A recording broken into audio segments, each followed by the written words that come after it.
I don't know what it is about the Cleveland team on why we can't get over this fact that we can't get our franchise quarterback. I mean, you see the jerseys. I'm tired of seeing the jerseys. I'm tired of the names just going and going and going. I literally thought Brandon Whedon was going to be our guy at one point. And then I'll never forget I think it was a preseason game.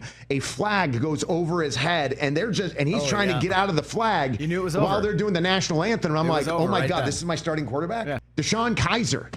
Remember him? Yep. Oh my God, he was the guy. Brady Quinn. Quinn, yeah. I celebrated. I was like, yes, give it to me. Here we go.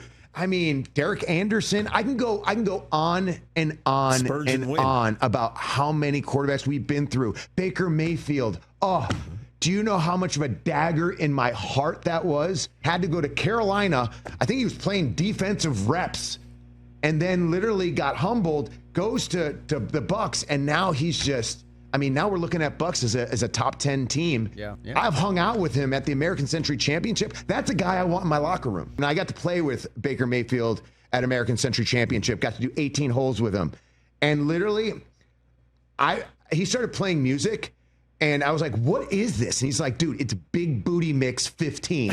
And I'm like, what is Big Booty Mix 15? But I'll tell you what, we were dancing in the middle of the fairways. But we weren't playing very well, by the way. Man, it irks me that we lost Baker Mayfield.